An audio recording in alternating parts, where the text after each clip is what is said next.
आज बहुत महत्वपूर्ण घटना है।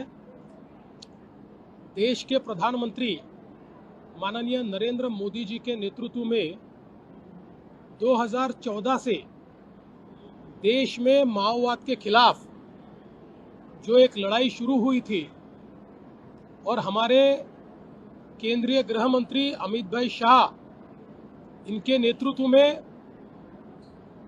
मार्च 2026 तक इस देश में माओवाद को समाप्त करने का जो संकल्प लिया गया था, उसमें महाराष्ट्र ने बहुत बड़ी पहल की है। 2014 से लगातार हम लोग एक लंबी लड़ाई माओवाद के खिलाफ लड़ रहे हैं। एक और गांव-गांव तक विकास पहुंचाकर लोगों में विश्वास जगाने का काम हमने किया है और साथ में हमारे पुलिस दल ने विशेष रूप से हमारी C60 ये जो यहाँ की बटालियन है हमारी पुलिस की, उन्होंने बहुत अच्छे तरीके से कार्रवाई कर डीप फॉरेस्ट में जाकर, सुदूर जंगलों में जाकर, बहुत ही डिफिकल्ट टेरेन में जाकर माओवादियों के साथ प्रत्यक्ष युद्ध करके उनको न्यूट्रलाइज करना, उनको अरेस्ट करना और उनको आत्मसमर्पण के लिए बाध्य करना, ऐसी एक लड़ाई चलाई और जिसके चलते बड़े पैमाने पर माओवादियों के ध्यान में आया कि जो स्वप्न लेकर वो माओवाद में शामिल हुए थे वो स्वप्न समाप्त हो चुका है और अब भारत के संविधान ने जो व्यवस्था निर्माण की है उस व्यवस्था में वापस आना यही उनकी भलाई के लिए सिद्ध होगा। और धीरे धीरे इसकी शुरुआत हुई। 1 जनवरी को मैं यहाँ पर था और एक बड़े केडर तारक का इन्होंने आत्मसमर्पण किया और मैं ऐसा मानता हूँ कि वो भी एक मील का पत्थर साबित हुआ। और आज जो सोनू उर्फ भूपति इन्होंने आत्मसमर्पण किया है, उनके साथ 60 लोगों ने आत्मसमर्पण किया है। ये सारे नक्सलवाद में, माओवाद में लिप्त ऐसे बड़े कैडर हैं और विशेष रूप से सोनू उर्फ भूपति ये और इनके भाई किशन जी, ये दोनों इस माओवाद को बड़ा करने में इसकी रीढ़ की हड्डी के रूप में काम करते थे। 2011 में किशन जी का न्यूट्रलाइजेशन हुआ, उसके बाद एक बड़ी कमान ये सोनू उर्फ भूपति इन्होंने संभाली हुई थी। ये आइडियोलॉजिकल भी वॉरफेयर करते थे और साथ साथ जमीनी वॉरफेयर में भी रिक्रूटमेंट करना, ट्रेनिंग देना, स्ट्रेटेजी करना, हमले करना, ये सारी चीजों में यही एक प्रमुख थे। और पिछले 1 महीने से इनके साथ हमारी पुलिस की बातचीत चल रही थी।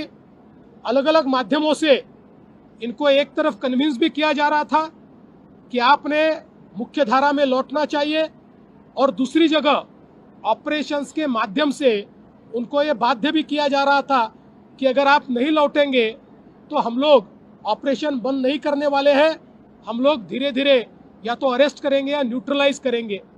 और जब इस परिस्थिति को उन्होंने समझा तो उन्होंने भी ये फैसला किया और प्रकट रूप से उन्होंने पूरे केडर में यह भूमिका ली कि हम लोगों ने युद्धबंदी करनी चाहिए और आत्मसमर्पण करना चाहिए।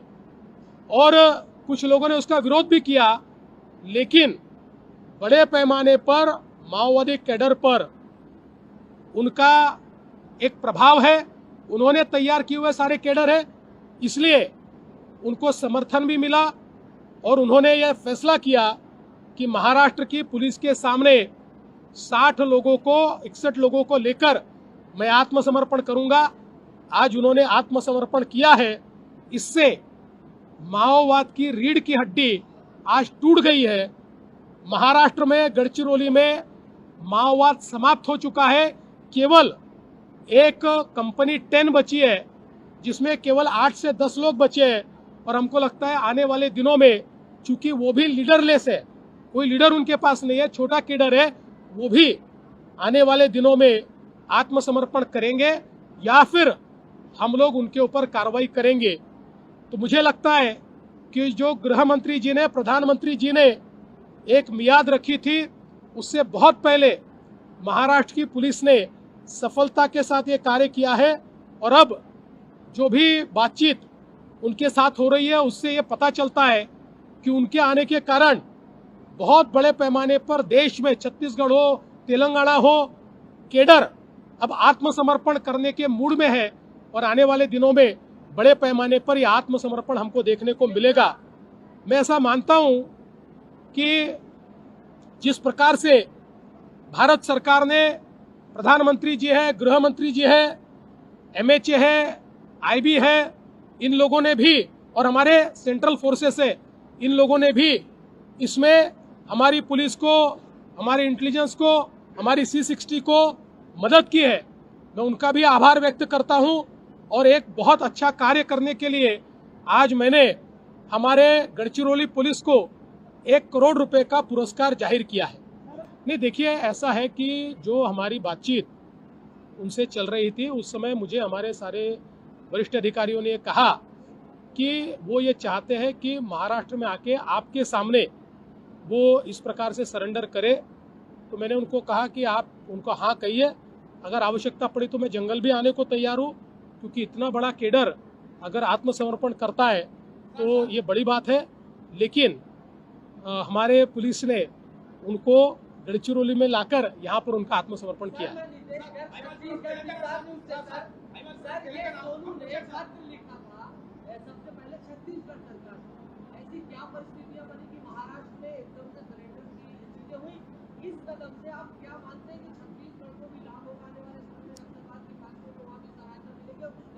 देखिए, माओवाद के खिलाफ की लड़ाई में हम सब एक हैं, चाहे वो छत्तीसगढ़ हो, चाहे महाराष्ट्र हो, चाहे तेलंगाना हो।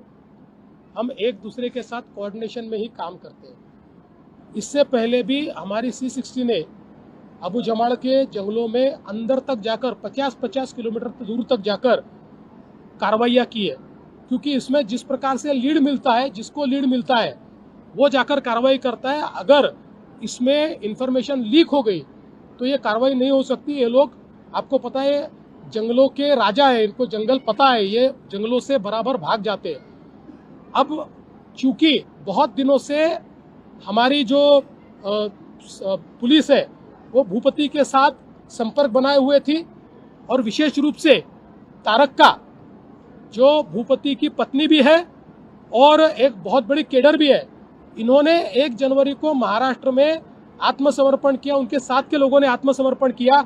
उसके बाद हमारी पुलिस ने और हमारे प्रशासन ने जिस प्रकार का बर्ताव उनके साथ किया, जिस प्रकार से उनको एक ट्रस्ट तैयार किया, एक धाड़स दिया, उससे उन्होंने भी एक संकेत अपने तरीके से दिया कि ये कोई गलत इस प्रकार के संकेत नहीं है, ये सचमुच हम सबको देश की मुख्य धारा में लाना चाहते हैं।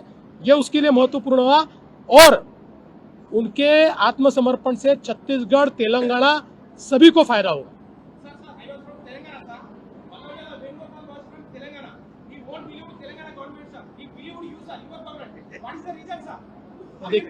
देखिए, मैं ऐसा कहता हूं कि ये कोई हमारे लिए कोई श्रेयवाद की लड़ाई नहीं है। मैं ऐसा कह सकता हूं, आपकी बात सही है, वो पेदापल्ली से है, इसलिए ओरिजिनली तेलंगाना से है, लेकिन इस सारे जंगल में जो पूरे केडर तैयार हुए उसमें उनका हाथ रहा है। और जैसा मैंने ये कहा कि लगातार हमारे सरकार की नीति इस संदर्भ में बहुत ही कंसिस्टेंट रही है। सबने देखा किस प्रकार से हमने माओवादियों का आत्मसमर्पण किया, किस प्रकार से उनको घर और नौकरियां दी, किस प्रकार से जो जो कबूल किया था वो उनको दिया। हमने समर्पित माओवादियों की शादियां लगाई, हमने उनको लॉयड स्टील जैसी कंपनी में नौकरी दी। आज 50-50 हजार रुपए की तनख्वाह पर वो नौकरी कर पा रहे। तो एक विश्वास उनके मन में तैयार हुआ कि ये केवल भाषण में देश की मुख्य धारा में लाने की बात नहीं करता है, महाराष्ट्र में देश की मुख्य धारा में लाने का काम हुआ है, और इसलिए वो लोग यहाँ आए। मैं ऐसा नहीं कहूँगा कि किसी सरकार के ऊपर उनका विश्वास नहीं इसलिए वो यहाँ आए। उनको ये पता था कि यहाँ आने के बाद एक अच्छा बर्ताव इससे पहले भी हुआ है और अब भी होगा।